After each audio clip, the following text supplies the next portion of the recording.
So kind of off topic. When we spoke the other day about getting you on here, you Mhm. mentioned that you have a painting class that you take on Monday mornings. And Yeah. so sort of the non-traditional way that you ended up in an illustration career, have you sort of found that you've learned art in a different way and are constantly just sort of figuring out your own craft in different ways? I really think I have. I'm not a trained artist at all, and I didn't go to art school.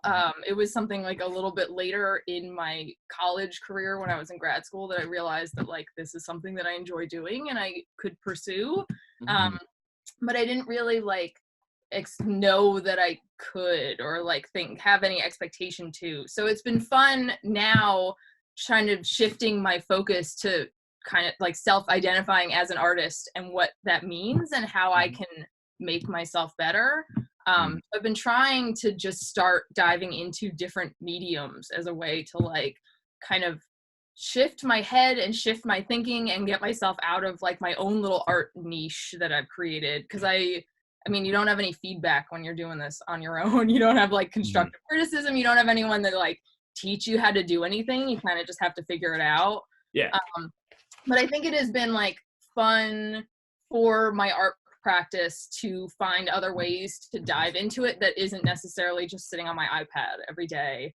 So I've been Mhm. trying to like flex myself out a little bit and spread more and see if it circles back to KWT, and if not, then it just is a fun activity for me to do. Mhm.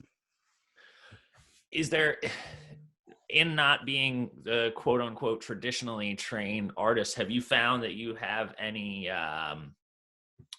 different advantages as opposed to restrictions of not being, again, traditionally trained? You have that Um, freedom to just sort of figure it out on your own.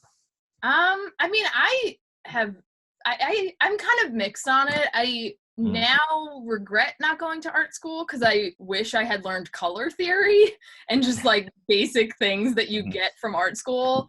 But Yeah. I've also heard that it like kind of crushes a lot of creative spirit. So I feel lucky that I still have a lot of like drive and energy going into this. And it's Mhm. kind of fun to like not really know what you're doing. You can kind of just make it up as you go along and figure it out and make your own kind of style without having any restrictions of like a teacher telling you if it's what you should be doing or how you should be doing it. So Mhm. I Mhm. think it's been a fun exploration to try to come into this as a non-trained artist and Yeah. still find success in it. Mhm.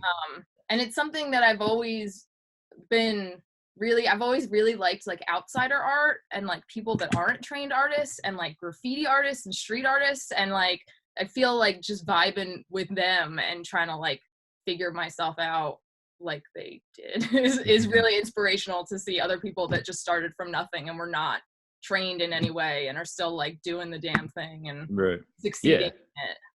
Yeah. No, I mean, I think sometimes that sort of that discovery of your craft is often more productive than if you rigorously just train one specific thing. There's different paths for everyone, and it's always interesting to hear how people who didn't go, say, the traditional route Mhm. found their craft. I'm so excited for this hang set!